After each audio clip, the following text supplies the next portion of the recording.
സത്യം പറയാൻ വെച്ചാൽ ഒരു മാസത്തിലേറെയായിട്ട് ഞാൻ ഈ ഒരു നത്തിങ് ഫോൺ 4a യൂസ് ചെയ്യുന്നുണ്ട്. എന്തൊക്കെയോ കാരണങ്ങൾ കൊണ്ടാണ് ഈ ഒരു ഫോണിൻ്റെ വീഡിയോ ചെയ്യാൻ നമ്മൾ ലേറ്റ് ആയിട്ടുള്ളത്. എനിവേ അത്രയും ദിവസത്തെ യൂസർ എക്സ്പീരിയൻസ് ആയിരിക്കും തീർച്ചയായിട്ടും ഞാൻ ഷെയർ ചെയ്യുന്നുണ്ടാവുക.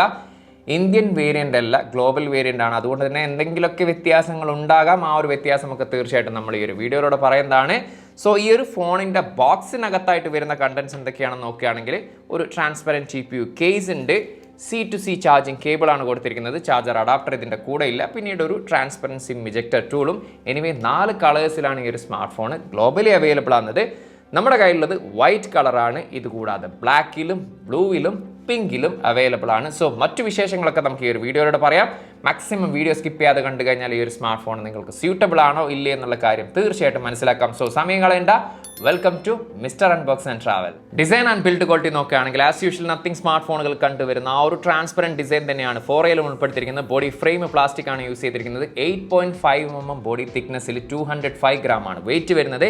ഇത്തവണ ചുറ്റോട് ചുറ്റുമല്ല ഗ്ലിഫ് ലൈറ്റ് കൊടുത്തിരിക്കുന്നത്, പകരം ഒരു ബാർ ഡിസൈനിലാണ് കൊടുത്തിരിക്കുന്നത്. താഴ്വശത്തായിട്ട് ഒരു റെഡ് ലൈറ്റും കാണാം. അതായത് നമ്മൾ വീഡിയോ ഒക്കെ ഷൂട്ട് ചെയ്യുന്ന സമയത്ത് വീഡിയോ ഷൂട്ട് ആവുന്നുണ്ടോ ഇല്ലേ എന്നുള്ള കാര്യമൊക്കെ അതിലൂടെ മനസ്സിലാക്കാൻ സാധിക്കുന്നതാണ്. എടുത്തു പറയേണ്ട മറ്റൊരു കാര്യം എന്ന് പറയുന്നത് എസെൻഷ്യൽ കീ ഇത്തവണ ലെഫ്റ്റ് സൈഡിലേക്ക് മാറ്റി എന്നതാണ്. കഴിഞ്ഞ വർഷം റൈറ്റ് സൈഡിൽ പവർ ബട്ടൺ താഴെ ആയതുകൊണ്ട് തന്നെ മിക്ക ആളുകളും പവർ ബട്ടൺ ആണെന്ന് കരുതിയിട്ട് എസെൻഷ്യൽ കീ ആയിരുന്നു പ്രസ് ചെയ്തിരുന്നത്. ആ ഒരു വിഷയം എന്തായാലും സോൾവ് ചെയ്തിട്ടുണ്ട്. റൈറ്റ് സൈഡിലാണ് പവർ ബട്ടണും വോളിയം റോക്കേഴ്സും വരുന്ന മുകൾ വശത്തായിട്ട് നോയ്സ് ക്യാൻസലേഷൻ മൈക്ക്, ലെഫ്റ്റ് സൈഡിൽ നേരത്തെ പറഞ്ഞ പോലെ എസെൻഷ്യൽ കീ, താഴ്വശത്താണ് സിം ട്രേ വരുന്നത്. 2 നാനോ സിം കാർഡാണ് യൂസ് ചെയ്യാൻ സാധിക്കും. മെമ്മറി കാർഡ് ഓപ്ഷൻ ഇല്ല. Internal mic, type C charging port, സ്പീക്കറുകൾ, ഇത്രയും കാര്യങ്ങളാണ് നമുക്ക് ഒറ്റ നോട്ടത്തിൽ ഡിസൈനിൽ കാണാൻ സാധിക്കുന്നത്. പേഴ്സണലി എനിക്ക് നത്തിങ്ങിൻ്റെ ഡിസൈൻ വളരെ ഇഷ്ടപ്പെട്ടതാണ്. നിങ്ങൾക്ക് ഇഷ്ടമാണോ ഇല്ലേ എന്നുള്ള കാര്യം തീർച്ചയായിട്ടും ഒന്ന് കമൻറ്റ് ചെയ്തോളി. അതുപോലെ IP64 റേറ്റഡോട് കൂടിയിട്ടുള്ള വാട്ടർ ആൻഡ് ഡസ്റ്റ് റെസിസ്റ്റൻ്റ് ആണ്. അതുകൊണ്ട് തന്നെ ഫോൺ വെള്ളത്തിനുള്ളിലൊന്നും ഇടാൻ നിൽക്കേണ്ട, കാരണം ഇതൊരു സ്പ്ലാഷ് റെസിസ്റ്റൻ്റ് എന്നുള്ള രീതിയിൽ മാത്രം നിങ്ങൾ ഇതിനെ പരിഗണിച്ചാൽ മതി. ഡിസ്പ്ലേ വരുന്നത് 6.78 ഇഞ്ചിൻ്റെ 1.5K റെസൊല്യൂഷനിൽ 120 Hz റിഫ്രഷ് റേറ്റോട് വരുന്ന ഫ്ലെക്സിബിൾ AMOLED ഡിസ്പ്ലേ ആണ്. കോർണിംഗ് ഗോറില്ല ഗ്ലാസിൻ്റെ 7A ആണ് പ്രൊട്ടക്ഷൻ ആയിട്ട് യൂസ് ചെയ്തിരിക്കുന്നത്. HDR10+ ഇതിൽ സപ്പോർട്ട് ഉണ്ട്, പക്ഷേ നെറ്റ്ഫ്ലിക്സിൽ നിലവിൽ സപ്പോർട്ടില്ല. 1600 nits ആണ് ഇതിൻ്റെ ഹൈ ബ്രൈറ്റ്നസ് മോഡെങ്കിൽ, 4500 nits ആണ് ഇതിൻ്റെ പീക്ക് ബ്രൈറ്റ്നസ് ലെവൽ വരുന്നത്. അതുകൊണ്ട് തന്നെ പുറത്തൊക്കെ പോയാൽ തന്നെ ഏതൊരു സിറ്റുവേഷനിൽ കാര്യങ്ങൾ നല്ല രീതിയിൽ തന്നെ റീഡ് ചെയ്യാൻ സാധിക്കും. Optical in display fingerprint സ്കാനറോട് കൂടി ഡിസ്പ്ലേ ആണ്. വളരെ സ്മൂത്ത് ആൻഡ് ഫാസ്റ്റ് ആയിട്ട് ആ ഒരു display finger print scanner work ചെയ്യുന്ന കൂടി കാണാൻ സാധിച്ചിട്ടുണ്ട്. 2160 ഹെർട്സിൻ്റെ PWM ഡിമ്മിംഗ് ടെക്നോളജി യൂസ് ചെയ്തുകൊണ്ട് തന്നെ ലോ ലൈറ്റിൽ താരതമ്യേന ഫ്ലിക്കറിംഗ് കുറവായിരിക്കും. അതുകൊണ്ട് തന്നെ കണ്ണിനുണ്ടാകുന്ന സ്ട്രെയിൻസും കുറവായിരിക്കും. സോ മൾട്ടിമീഡിയ എക്സ്പീരിയൻസും കാര്യങ്ങളൊക്കെ നല്ല രീതിയിൽ തന്നെ നമുക്ക് ഇതിൽ ആസ്വദിക്കാൻ സാധിച്ചിട്ടുണ്ട്. എനിവേ ബാറ്ററിയുടെ കാര്യം എടുത്തു കഴിഞ്ഞാൽ ഇന്ത്യൻ വേരിയൻറ്റിൽ 5400 mAh ബാറ്ററി കൊടുത്ത സ്ഥാനത്ത് ഈ ഒരു ഗ്ലോബൽ വേരിയൻറ്റിൽ 5080 mAh ആണ് കൊടുത്തിരിക്കുന്നത്. രണ്ടിലും 50 വാട്ടിൻ്റെ ചാർജിങ് സപ്പോർട്ട് ഉണ്ട്, പക്ഷേ ചാർജർ ഇതിൻ്റെ കൂടെ ഇല്ല. സോ എൻ്റെ ഒരു പേഴ്സണൽ എക്സ്പീരിയൻസ് പറയുകയാണെങ്കിൽ 5080 mAh ആണെങ്കിൽ കൂടിയും എനിക്ക് അത്യാവശ്യം ബാറ്ററി പെർഫോമൻസ് ഉള്ളതായിട്ടാണ് ഫീൽ ചെയ്തിട്ടുള്ളത്. അതായത് നമ്മളൊരു ഹെവി യൂസർ ആണെങ്കിലും ഈസി ആയിട്ട് ഒരു ദിവസം ഈ ഒരു സ്മാർട്ട് ഫോൺ യൂസ് ചെയ്യാൻ സാധിക്കുന്നുണ്ട്. അതല്ല നമ്മളൊരു നോർമൽ യൂസർ ആണെങ്കിൽ ഒരു ദിവസത്തിന് മുകളിലും നമുക്ക് ഈ ഒരു സ്മാർട്ട് ഫോണിൽ നിലവിലെ സാഹചര്യത്തിൽ യൂസ് ചെയ്യാൻ സാധിക്കുന്നുണ്ട്. ഇനി പെർഫോമൻസിന്റെ സൈഡിലേക്ക് വന്നു കഴിഞ്ഞാൽ Qualcomm Snapdragon 7s Gen 4 എന്ന് പറയുന്ന 5G പ്രോസസ്സറാണ് വരുന്ന. 4 nm ടെക്നോളജിയിൽ ഒക്ടാ കോറിൽ 2.7 GHz ക്ലോക്ക് സ്പീഡും Adreno 810 ആണ് ഇതിൽ ഉപയോഗിച്ചിരിക്കുന്നത്. GPU ഈ ഒരു പ്രൈസ് സെഗ്മെന്റിലെ ബെസ്റ്റ് പ്രോസസ്സർ ആണോ എന്ന് ചോദിച്ചു കഴിഞ്ഞാൽ അല്ല. അന്തുത്തു സ്കോർ ഏകദേശം 1.2 മില്യൺ അടുത്താണ് ലഭിച്ചിട്ടുള്ളത്. പക്ഷേ നമ്മളൊരു നോർമൽ യൂസറാണ്. ഡേ ടു ഡേ ടാസ്കിങ്ങും മൾട്ടി ടാസ്കിങ്ങും ഒക്കെ വളരെ ഫാസ്റ്റ് ആൻഡ് സ്മൂത്ത് ആയിട്ട് കാര്യമായിട്ടുള്ള ഇഷ്യൂ കാര്യങ്ങളും ഇല്ലാതെ ഈ ഒരു സ്മാർട്ട് ഫോൺ നമുക്ക് യൂസ് ചെയ്യാൻ സാധിക്കുന്നതാണ്.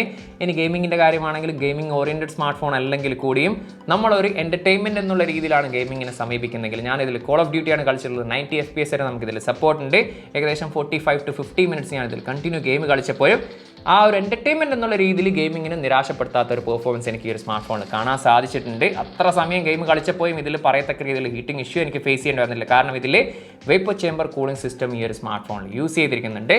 3 മെമ്മറി വേരിയൻസിലാണ് ഈ ഒരു സ്മാർട്ട് ഫോൺ ഗ്ലോബലി അവൈലബിൾ ആണ്. 8+128, 8+256GB, 12+256GB. ഇതിൽ 8+256GB-യും 12+256GB-ലാണ് ഖത്തറിൽ നിലവിൽ അവൈലബിൾ ആകുന്നത്. LPDDR4X റാമിൽ UFS ടൈപ്പ് വരുന്ന 3.1 ആണ്. മെമ്മറി കാർഡ് ഇടാൻ ഒരു ഓപ്ഷൻ ഇല്ല. ഇനി കണക്ടിവിറ്റിയുടെ സൈഡിലേക്ക് വന്നു കഴിഞ്ഞാൽ ഇന്ത്യൻ വേരിയൻറ്റിൽ 10ഓളം 5G ബാൻഡാണ് സപ്പോർട്ടെങ്കിൽ ഈ ഒരു ഗ്ലോബൽ വേരിയൻറ്റിൽ 16ഓളം 5G ബാൻഡ് സപ്പോർട്ട് ഉണ്ട്. Wi-Fi 6 ആണ് വരുന്നത്. ബ്ലൂടൂത്തിൻ്റെ 5.4 ആണ് വരുന്നത്. ഇന്ത്യൻ വേരിയൻറ്റിൽ NFC സപ്പോർട്ടല്ല. ഈ ഒരു ഗ്ലോബൽ വേരിയൻറ്റിൽ NFC സപ്പോർട്ടാണ്. Android 16 ബേസ്ഡ് നത്തിങ് OS 4.1-ലാണ് ഈ ഒരു സ്മാർട്ട് ഫോൺ വരുന്നത്. 3 വർഷത്തെ സോഫ്റ്റ്വെയർ അപ്ഡേറ്റും 6 വർഷത്തെ സെക്യൂരിറ്റി പാച്ച് അപ്ഡേറ്റ് ആണ് കമ്പനി പ്രോമിസ് ചെയ്തിരിക്കുന്നത്.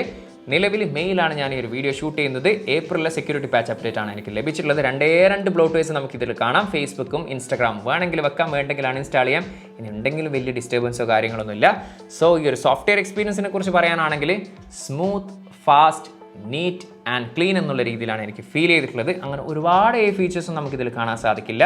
ഗൂഗിൾ ജെമിനി കാണാം, അതുപോലെ തന്നെ സർക്കിൾ ടു സെർച്ച്. ഇനി ഇവരുടെ തന്നെ മറ്റൊരു ഫീച്ചറായിട്ടുള്ള നമുക്ക് എസെൻഷ്യൽ സെർച്ച് എന്ന് പറയുന്ന ഒരു ഓപ്ഷൻ കാണാൻ സാധിക്കും. ഈ ഒരു സ്മാർട്ട് ഫോണിനുള്ളിലുള്ള എന്ത് കാര്യം നമുക്ക് ഫാസ്റ്റായിട്ട് തന്നെ സെർച്ച് ചെയ്ത് നമുക്ക് കണ്ടെത്താൻ സാധിക്കുന്നതാണ്. അതുപോലെ എസെൻഷ്യൽ കീ, ഈ ഒരു കീ പ്രസ് ചെയ്തുകൊണ്ട് നമുക്ക് വേണ്ടപ്പെട്ട കാര്യങ്ങൾ സ്ക്രീൻഷോട്ട് എടുത്ത് നമുക്ക് സാധാരണ നോട്ടായിട്ടോ അല്ലെങ്കിൽ വോയിസ് നോട്ടായിട്ടോ എസെൻഷ്യൽ സ്പേസിൽ നമുക്ക് ഇതിൽ കീപ്പ് ചെയ്യാനുള്ള ഒരു ഓപ്ഷനും ഈ ഒരു സ്മാർട്ട് ഫോണിൽ കാണാം. ഡ്യുവൽ സ്റ്റീരിയോ സ്പീക്കേഴ്സ് ആണ് വരുന്നത്.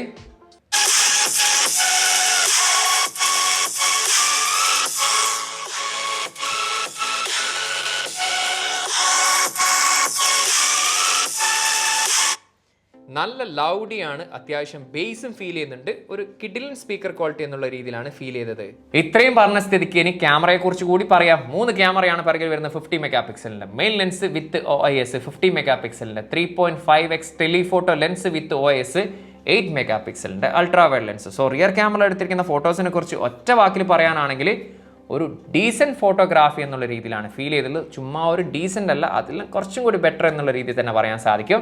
കാരണം മിക്ക ഫോട്ടോസും എസ്പെഷ്യലി മെയിൻ ലെൻസിൽ എടുത്തിരിക്കുന്ന ഫോട്ടോസ് അത്യാവശ്യം ഷാർപ്നെസ്സും ഡീറ്റെയിൽസും നൽകുന്നുണ്ട്. അതുപോലെ തന്നെ മിക്ക ഫോട്ടോസും ഒരു നാച്ചുറൽ കളർ എന്നുള്ള രീതിയിലാണ് എനിക്ക് ഫീൽ ചെയ്തിട്ടുള്ളത്. അത് ഡേലൈറ്റിൻ്റെ കാര്യമാണെങ്കിലും HDR ഫോട്ടോസിൻ്റെ കാര്യമാണെങ്കിലും ഈവൻ പോർട്രേറ്റ് ഫോട്ടോസിൻ്റെ കാര്യമാണെങ്കിലും ആർട്ടിഫിഷ്യൽ ലൈറ്റിംഗ് കണ്ടീഷൻ ഉണ്ടെങ്കിൽ നൈറ്റ് ഫോട്ടോഗ്രാഫിയും അത്യാവശ്യം നല്ല രീതിയിൽ തന്നെ എനിക്കിതിൽ കാണാൻ സാധിച്ചിട്ടുണ്ട്. ഇനി ടെലിഫോട്ടോ ലെൻസിൽ എസ്പെഷ്യലി ഹ്യൂമൻ പോർട്രേറ്റ് ഒക്കെ നല്ല കിഡിൽ എന്നുള്ള രീതിയിൽ തന്നെ എനിക്ക് ഫീൽ ചെയ്തിട്ടുണ്ട്. നാച്ചുറൽ ആയിട്ടുള്ള പോർട്രേറ്റ് ഫോട്ടോസ് നല്ല രീതിയിൽ തന്നെ കാണാൻ സാധിച്ചിട്ടുണ്ട്. അപ് ടു 70x വരെ നമുക്കിതിൽ ഡിജിറ്റൽ സൂം സപ്പോർട്ട് ഉണ്ട്. ഒരു ഓക്കെ എന്നുള്ള രീതിയിലാണ് ആ ഒരു സൂം ക്വാളിറ്റി എനിക്കിതിൽ കാണാൻ സാധിച്ചിട്ടുള്ളത്. സോ ഡൈലൈറ്റ് ആണെങ്കിലും HDR ആണെങ്കിലും പോർട്രേറ്റ് ആണെങ്കിലും ഈവൻ ആർട്ടിഫിഷ്യൽ ലൈറ്റിംഗ് കണ്ടീഷൻ ഉണ്ടെങ്കിൽ നല്ല രീതിയിലുള്ള നൈറ്റ് ഫോട്ടോഗ്രാഫി നമുക്ക് ഈ ഒരു ടെലിഫോട്ടോ ലെൻസിൽ എടുക്കാൻ സാധിച്ചിട്ടുണ്ട്. 8 മെഗാ പിക്സലിൻ്റെ അൾട്രാ വൈഡ് ആയതുകൊണ്ട് തന്നെ നമുക്കൊരു ഓക്കെ ലെവൽ എന്നുള്ള രീതിയിലാണ് അൾട്രാ വൈഡ് ഫോട്ടോസിനെ എനിക്കിതിൽ കാണാൻ സാധിച്ചിട്ടുള്ളത്. 32 മെഗാ പിക്സലിൻ്റെ സെൽഫി ക്യാമറയാണ് വരുന്നത്. സെൽഫി ഫോട്ടോസും മിക്കതും നല്ല രീതിയിൽ തന്നെ എനിക്കിതിൽ കാണാൻ സാധിക്കുന്നുണ്ട്. എസ്പെഷ്യലി നല്ല ഡീറ്റെയിൽസും ഷാർപ്നെസ്സും നമ്മുടെ ഫേസിലൊക്കെ കാണാൻ സാധിച്ചിട്ടുണ്ട്.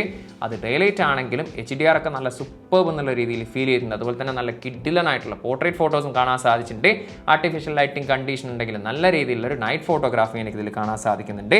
എനിവേ ഓവറോൾ ഒരു ഡീസൻറ്റ് ഫോട്ടോഗ്രാഫി എന്നുള്ള രീതിയിൽ തന്നെയാണ് തീർച്ചയായിട്ടും എനിക്ക് ഫീൽ ചെയ്തിട്ടുള്ളത്.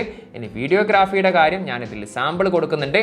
അത് കണ്ടു കഴിഞ്ഞാൽ ഏകദേശം ഒരു ധാരണ നിങ്ങൾക്ക് വീഡിയോഗ്രാഫിയെ കുറിച്ച് മനസ്സിലാക്കാൻ സാധിക്കും.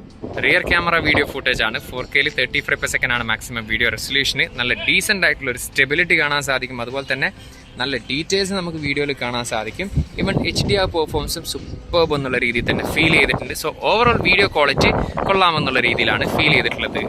സെൽഫി വീഡിയോ ഫുട്ടേജ് ആണ്. Full HD 60 frame per second ആണ് മാക്സിമം വീഡിയോ റെസൊല്യൂഷന്. സെൽഫിയിൽ 4K വീഡിയോ സപ്പോർട്ടില്ല. എടുത്ത് പറയേണ്ടതായിട്ട് തോന്നിയിട്ടുള്ളത് സൂപ്പർ സ്മൂത്ത് ആയിട്ടുള്ള സ്റ്റെബിലിറ്റി ഉണ്ട്. അതുപോലെ തന്നെ നല്ല രീതിയിലുള്ളൊരു HDR പെർഫോമൻസ് ഉണ്ട്. അത്യാവശ്യം നല്ല രീതിയിലുള്ള ഡീറ്റെയിൽസും കാര്യങ്ങളൊക്കെ ഫേസിലും കാണാൻ സാധിക്കും. സോ ഓവറോൾ ഒരു ഗുഡ് വീഡിയോ ക്വാളിറ്റി എന്നുള്ള രീതിയിലാണ് ഫീൽ ചെയ്തത്. നത്തിങ് ഫോൺ 4A പ്രൈസ് ഇവിടെ ഖത്തറിൽ വരുന്നത് 8+256GB 1399 ഖത്തറിൽ, ഏകദേശം ഇന്ത്യയുടെ 35,000 ആണെങ്കിൽ ഇന്ത്യയിൽ 36,999 റുപ്പീസ് ആണ് വരുന്നത്. 12+256GB ആണെങ്കിൽ 1649 ഖത്തറിൽ, ഏകദേശം ഇന്ത്യയുടെ 41,000. ഇന്ത്യയിലും സെയിം പ്രൈസ് തന്നെയാണ് വരുന്നത്. പക്ഷേ നിലവിൽ ലിമിറ്റഡ് ടൈമിലേക്ക് CMF ബഡ്സ് 2 എന്ന് പറയുന്ന ബഡ്സും ഇതിൻ്റെ കൂടെ ലഭിക്കുന്നുണ്ട്. എനിവേ ഓവറോൾ ഈ ഒരു സ്മാർട്ട് ഫോണിനെ കുറിച്ച് എനിക്ക് ഫീൽ ചെയ്തിട്ടുള്ള ഒരു കാര്യം എന്ന് പറയുന്നത് പോസിറ്റീവായിട്ട് എനിക്ക് തോന്നിയിട്ടുള്ളത് ഒന്ന് സോഫ്റ്റ്വെയർ എക്സ്പീരിയൻസ് ആണ്. നല്ല ഫാസ്റ്റ് ആൻഡ് സ്മൂത്ത് ആയിട്ടുള്ള ഒരു എക്സ്പീരിയൻസ് ആസ്വദിക്കാൻ സാധിക്കും. അതുപോലെ തന്നെ നല്ല ഡീസൻ്റ് ആയിട്ടുള്ള ക്യാമറ പെർഫോമൻസും ഹാർഡ്വെയർ പെർഫോമൻസും കിഡിലനായിട്ടുള്ള സ്പീക്കർ ക്വാളിറ്റി, ഒരു ഡീസൻറ്റ് കാറ്റഗറി എന്നുള്ള രീതിയിൽ എനിക്ക് തോന്നിയിട്ടുള്ളത് ബാറ്ററി പെർഫോമൻസും അതുപോലെ തന്നെ ഡിസ്പ്ലേയിൽ ഈ ഒരു നോച്ചുമാണ്. മറ്റു കാര്യങ്ങളൊക്കെ നോക്കുകയാണെങ്കിൽ നമ്മളൊരു നോർമൽ യൂസറാണ്, നത്തിങ് സ്മാർട്ട് ഫോൺ ഇഷ്ടപ്പെടുന്ന ആളുകളാണ്. 2-3-4 കൊല്ലം അത്യാവശ്യം കുഴപ്പങ്ങളൊന്നും ഇല്ലാതെ സ്മാർട്ട് ഫോണൊക്കെ യൂസ് ചെയ്യണമെന്നുണ്ടെങ്കിൽ തീർച്ചയായിട്ടും പരിഗണിക്കാൻ പറ്റുന്ന ഒരു സ്മാർട്ട് ഫോണായിട്ട് തന്നെയാണ് എനിക്കിത് ഫീൽ ചെയ്തിട്ടുള്ളത്. ഇനി ഈ ഒരു സ്മാർട്ട് ഫോൺ യൂസ് ചെയ്യുന്നവർ ഈ ഒരു വീഡിയോ കാണുന്നുണ്ടെങ്കിൽ നിങ്ങളുടെ യൂസർ എക്സ്പീരിയൻസ് അത് പോസിറ്റീവ് ആണെങ്കിലും നെഗറ്റീവ് ആണെങ്കിലും തീർച്ചയായിട്ടും ഒന്ന് കമൻറ്റ് ചെയ്യുക. അത് മറ്റുള്ളവർക്ക് കൂടി യൂസ്ഫുൾ ആണെന്നാണ്. ടെക് സംബന്ധമായിട്ടുള്ള സംശയങ്ങളും കാര്യങ്ങളും ഉണ്ടെങ്കിൽ ഇൻസ്റ്റാഗ്രാമിൻ്റെ ഫേസ്ബുക്കിൻ്റെ ലിങ്ക് ഡിസ്ക്രിപ്ഷനിലുണ്ട്, അവിടെ മെസ്സേജ് ചോദിക്കാവുന്നതാണ്. സോ മറ്റൊരു പുതിയൊരു വീഡിയോയിൽ കാണാമെന്ന പ്രതീക്ഷയിൽ തൽക്കാലം ഞാൻ ഇവിടെ പറയുന്നു. സെയ്ദ് ഇർഷാദ്.